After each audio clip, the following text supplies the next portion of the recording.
Well, welcome back, my friend. Today is testimony time. As you know, God has placed it on my heart to help people navigate away from toxic relationships and back towards Him.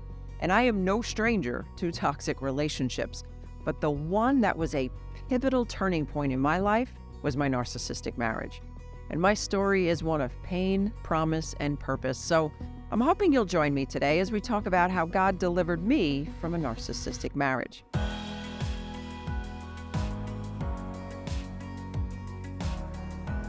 And in case we haven't met yet, my name is Kris, and it is my hope to bring you biblical solutions to whatever you're going through.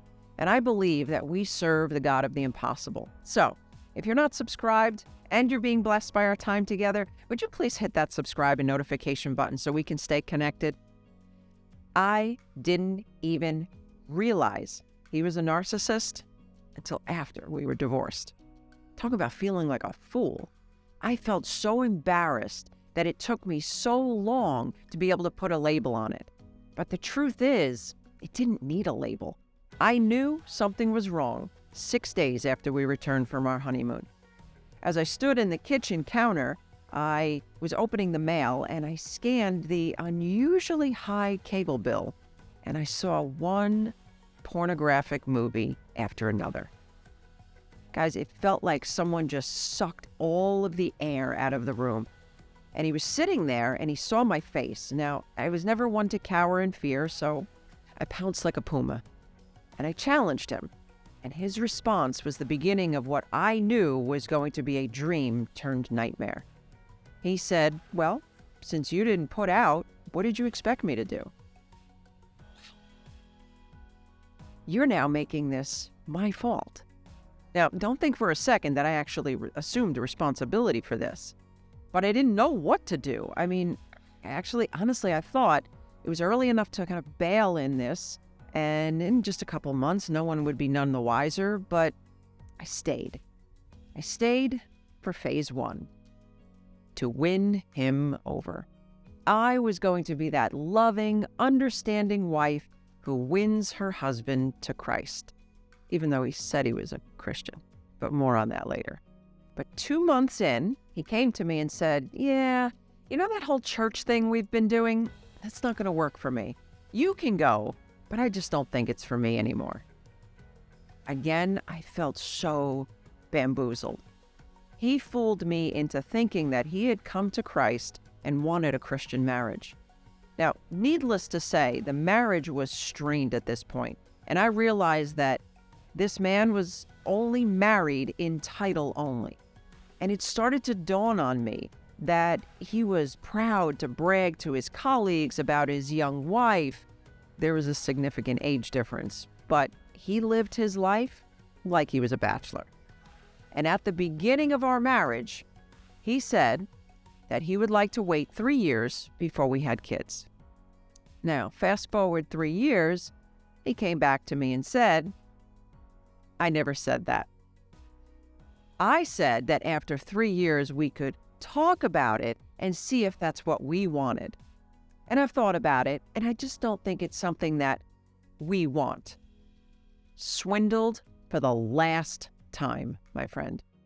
Look, I may not have known that he was a narcissist, but there was no doubt that he was a lying, self-centered, egotistical control freak that was using me for everything I had.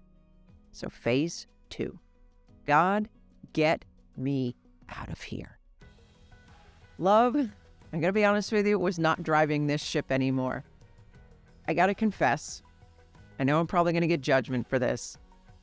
I hated him. I hated who he was. I hated what he had done to all of my dreams. And worst of all, I hated that beautiful Christian marriage that I so longed for turned out to be a scam. There was nothing Christian going on, and there was certainly no marriage here. And once he knew that I was onto him, it went from bad to worse. And there was no way I was staying in that toxic house with that lying manipulator. I'm out of here. God, I love you, but I am not staying here another minute. Do what you got to do. I'm not staying. That was my attitude. And at the time, I was in counseling because, again, I confess, I was a wreck. And the counselor I was working with, she calmed me down and she said to me, "Are you willing to trust God?" And of course, my head said yes, and my heart was like, I don't know. And she said this to me. She says, "He will either change him or deliver you, but you need to hang tight." Look, I was definitely praying that God would change him. But at that point, the thought of him delivering me never occurred to me. I was always the type that had to kind of take the bull by the horns. I always had to do something about my situation. And there are times where that is applicable, but I always left God out of the equation. I just assumed it was my responsibility. And I was at this pivotal point where I wanted to trust God. I wanted to leave the outcome up to him, but I was so in the habit of doing things myself. But when she said that to me, a sudden peace came over me, knowing that it now wasn't my responsibility to change him, and I wasn't going to be trapped. I knew that I could trust God to be God. So phase 3, God, I'll trust you.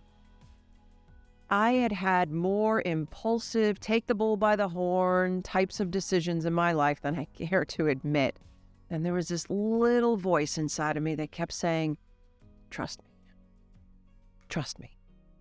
But my flesh, my friend, it had its running shoes on. And I knew my decision in that moment was going to be pivotal in my walk with God. Am I going to keep doing things my way, or am I going to follow him?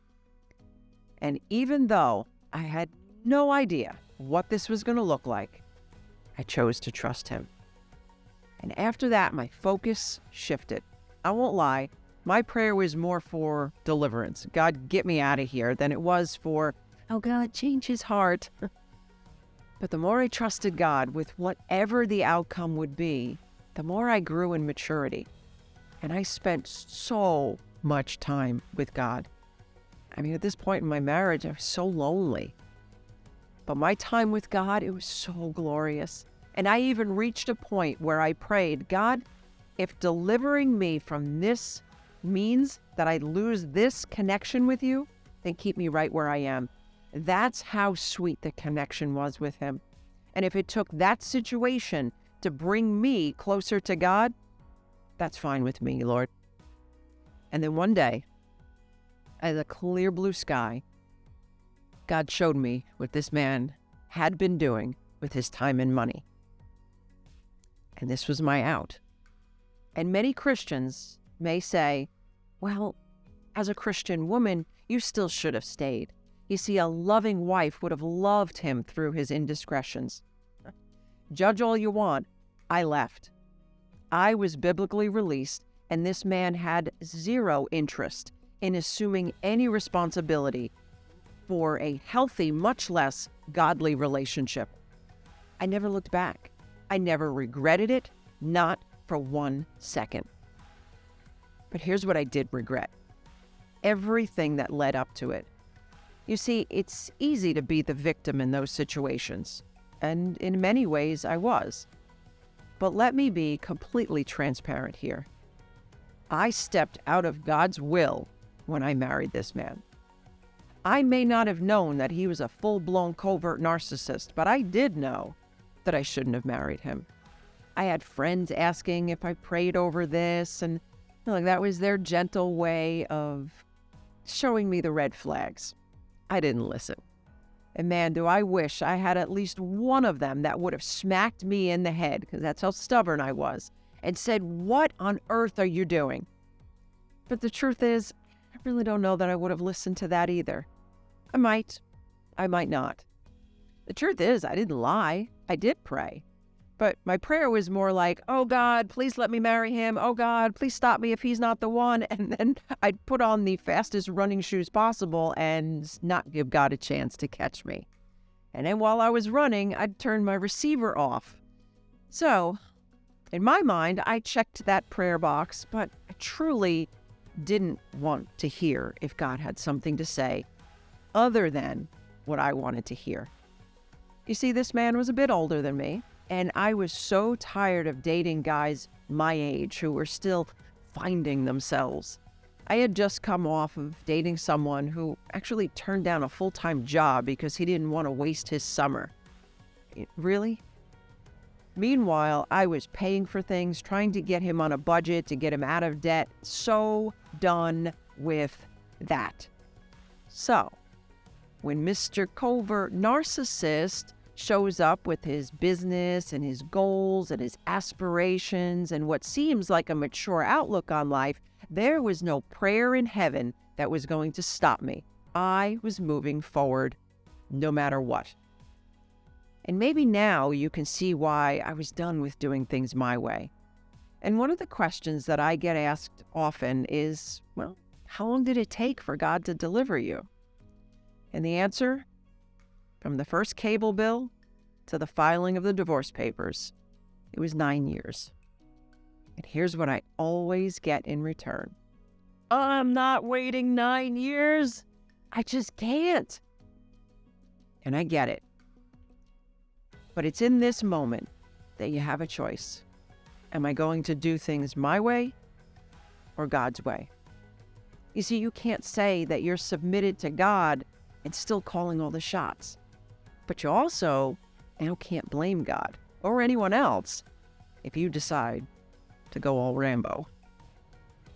And here's what I hope that you glean from my story. Number one, God delivers. There is no place too far or too deep that God can't reach you. Number two, God heals. There is no broken place that God can't reach, and there's no wound that He can't heal. And number three, God restores. He will take what the enemy meant for your harm, and He's going to use it for your good and for His glory. And I'm actually here now because of what I've been through. Yes, God will deliver. He will heal and He will restore. Even if, like me, it was your own wrongdoing. And all you simply need to do is repent, submit, and trust His timing. Get out of your head what you think God should do and just trust Him. And your situation is likely different than mine, and I couldn't even begin to say how God will move or when God will move, but I know that He will move if you will just trust Him. If you're interested in learning the 7 signs of a covert narcissist, be sure to check out this episode right here. And make sure that you grab a copy of our free Toxic People Survival Guide. My friend, this is my free gift to you. I created this to be able to help you identify and deal with all the difficult people in your life. I will go ahead and include a link in the description section below.